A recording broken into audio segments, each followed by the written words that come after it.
Jaringan Dokumentasi dan Informasi Hukum Nasional atau yang biasa kita ketahui dengan istilah JDIHN adalah wadah pendayagunaan bersama atas dokumen hukum secara tertib, terpadu, dan berkesinambungan, serta merupakan sarana pemberian pelayanan informasi hukum secara lengkap, akurat, mudah, dan cepat.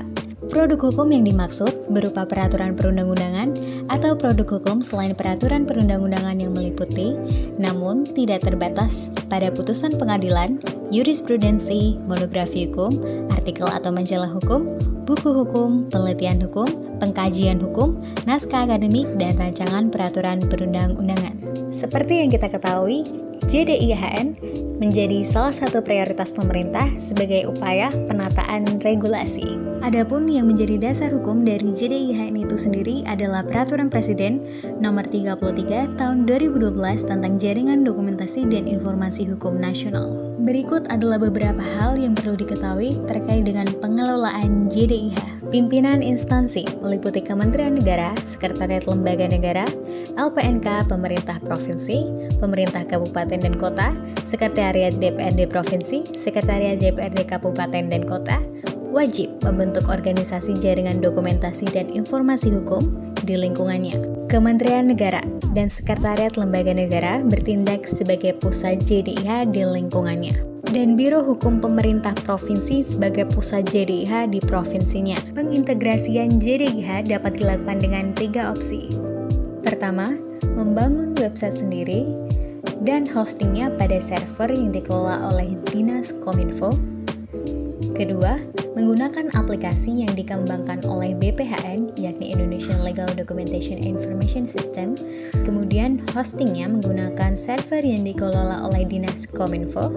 Dan terakhir, website atau aplikasi menggunakan Indonesian Legal Documentation and Information System dan hostingnya pada server Kemenkumham. Manfaat pengelolaan JDIH. Yang pertama, pengelolaan dokumentasi hukum berbasis teknologi informasi komunikasi yang terintegrasi. Kedua, peningkatan layanan publik terkait dokumentasi dan informasi hukum. Ketiga, website JDIH dan JDIHN sebagai sumber dokumentasi hukum yang terpercaya. Dan keempat, mendukung pelaksanaan sistem pemerintah berbasis elektronik atau SPBE.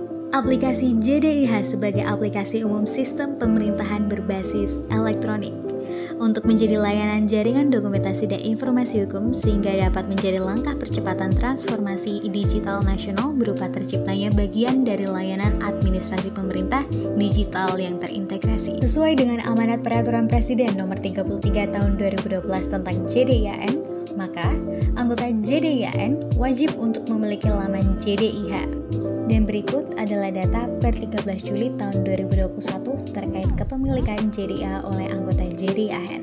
JDIHN sebagai khasanah dokumentasi hukum nasional terdiri dari beberapa jenis dokumen, yakni produk hukum tingkat pusat, produk hukum tingkat daerah, produk hukum era kolonial, monografi hukum, artikel atau majalah hukum, jurisprudensi, dan putusan. Berikut adalah data per 13 Juli tahun 2021 terkait dengan dokumentasi hukum yang telah terunggah di jdihn.go.id.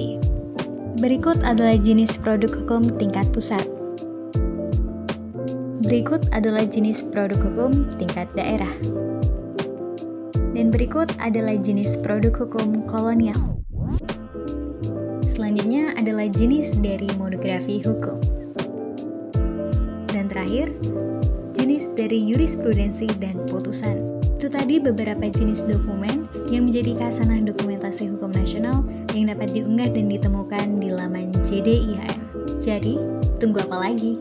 Yuk, segera kita lakukan integrasi.